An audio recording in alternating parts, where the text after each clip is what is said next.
Tech Marines are those Marines dedicated to the Omnissiah. They paint their armor a rust red associated with the Adeptus Mechanicus and work as technicians and engineers, both on and off the battlefield. They are often slightly estranged from their brothers, given the fact that they are a little outside the usual Space Marine tenets of belief. Hello everybody, my name is Spoons Rattling, and today we are covering the Tech Marines of the Space Marines, one of the last characters I have to cover. The Tech Marine comes in at 55 points for a fairly standard stat line of 6 inches of movement, toughness 4, 2+ save, 4 wounds, leadership 6+, and OC1. This is about as standard as it gets for a Marine profile, but that's not necessarily a bad thing. In terms of ranged weapons, he has his Grav pistol, which is anti-vehicle 2+ at 12-inch range, with one attack that hits on 2s at strength 4, AP 1, and damage 2. This is a nice little anti-vehicle sting in the tail, funnily enough, and also serves well to blow up a Space Marine. Then the Forge Bolter, which is mounted on his power pack, it has 24-inch range with 3 attacks that hit on 2s at strength 5, AP 1, and damage 2. So essentially a heavy bolter, which is a nice extra thing to have and makes him surprisingly shooty, especially against medium and light infantry. In terms of melee weapons, he has his big servo arm, which is extra attacks, that one attack that hits on 3s at strength 8, AP 2, and damage 3, a not zero chance of killing a Terminator or similar. And then the Omniscient Power Axe is 4 attacks that hit on 3s at strength 6, AP 2, and damage 2. Fairly weedy melee, but for the points it's not too bad, and there is an ability that makes it better later on. He has Leader, though you will rarely be using it. His main ability is Tech Marine, which is well within 3 inches of one or more vehicle. It has Lone Operative, very, very useful to keep this guy safe from being sniped by most things in the game. And then his Blessings of the Omnissiah. In your command phase, select one friendly vehicle within 3 inches, heal it for D3, and add 1 to the hit rolls when making attacks. Very useful to buff Space Marine vehicles to get them hitting on 2s, and also help their fairly mediocre durability. And then Vengeance of the Omnissiah is that melee rule I mentioned. If a friendly Adeptus to start his vehicle model is destroyed within 12 inches, this model's Power Axe attacks characteristic becomes 7. This is a very big buff, and he does become surprisingly fighty if a vehicle dies nearby him, which isn't necessarily unlikely. He does have leader options, but I'm just going to be real, you're not going to want to use them, but if you are, Assault Intercessors are the best. He likes their melee buffs. Desolation, they have no synergy. He's the only character that can lead Devastators, which could be fun, maybe jumping out of a drop pod with an enhancement with multi-meltas. Intercessors, they like to be cheap, so really not much use in bringing them either.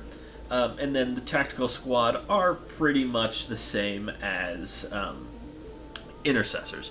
Really, this guy doesn't want to lead things, but I'd say it goes Assault Intercessors, Devastators, and everything else. Devastators do have some interesting combos, and this guy is one of the only ways, I believe the only way, to actually facilitate them, as no other Space Marine character can actually lead Devastators. But if you are desperate to use him as sort of a frontline character, give him some Assault Intercessors. His melee's not bad before the vehicle dies, and when it does die, he actually becomes, in some regards, pretty much just a captain with a power weapon. Though, as I mentioned, this guy wants to be buffing vehicles in your backline, so really all these leader options are very subpar and very much do not do a whole lot for the Tech Marine himself. Though, I guess if you want to be sort of flavorful, then they're fine options. As I mentioned, Devastators in a drop pod, Assault Intercessors otherwise. But, yeah. Don't give this guy a unit to attach to, even though he has Leader, because Lone Operative is a much better skill, as he offers nothing to these units, which is a big problem with him being a leader, outside of the ability to get enhancements. But, you know, that's just how it is. He is a leader, though. Don't use him as one. In terms of detachments, Gladius is, again, take all comers. Most vehicles are pretty solid here. They like Devastator Doctrine, and, you know, they like that, so he's good there. He's fine. Anvil, he is a pretty shooty character, and Devastators are probably at their best in this detachment, so probably the only place where you would want to use his leader abilities is in this detachment, but, you know, it's still a pretty niche detachment in general. In terms of Ironstorm, he is right at home there. It's like a detachment made for him. It's mainly buffing vehicles, and the enhancements are almost all Tech Marine exclusives. And speaking of, Target Augury and Adept of the Omnissiah are both fantastic upgrades to keep your vehicles safe or more damage either way, if not both.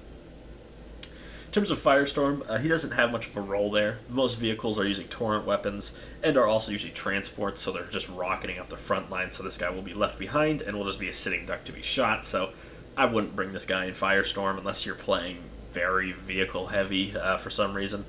Stormlance, he likes to hang at the back lines, so extra speed doesn't actually help him that much. So I don't think there's much reason to use him there either.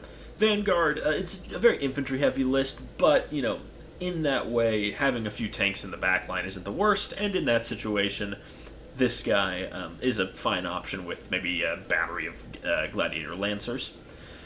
First Company Task Force, he can't lead any veteran units, so take a guess. The detachment sucks. I honestly only cover it because it is in the book. If I could, I would just skip over it because it's an awful detachment. I did want to give special shout out to the Liberator Assault group, not necessarily because there's many Blood Angels units that he'd be buffing, but just because his melee is actually really strong in Liberator Assault group.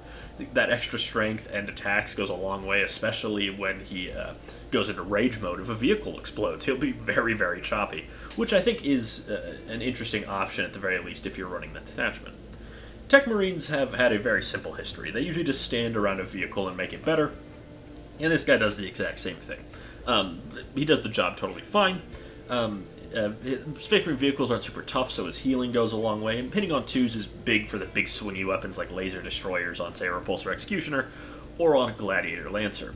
And should his vehicle die, he can, you can just have him lurk in your home field, and then if something tries to come sweep your objective, he can jump on something like a squad of Marines, and he has a not terrible chance of killing them all, especially if he has, just if they're slightly softened up or something like that.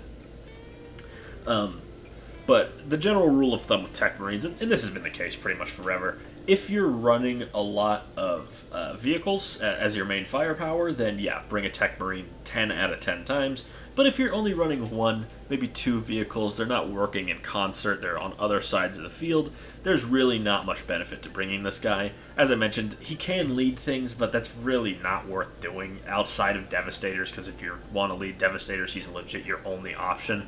And for everything else, there's much better options to lead all of them, I guess, except the Desolation Squad, but Desolation Squad sucks anyway, so why would you be leading them anyways? But going back to that rule of thumb, if you're running, let's say, 2 tanks that are going to be a lot of your main damage dealing, bring a Tech Marine, 100%, always bring a Tech Marine. But if you're not, or they're more peripheral units, maybe like Predator Destructors, for example, that sort of roam the field and just sort of bully other units, then this guy isn't much use to them, because they like to be on their own. They like to be cheap and cheerful, and there's really not much benefit to him following around a 120-point vehicle. You want something at least 160 points, if not more expensive, like a Repulsor Executioner with all its guns. But he's a straightforward character. He does his job. I have no complaints in that regard. I've been Spoons Rattling. Hope you enjoyed this video. Make sure to like, comment, and subscribe.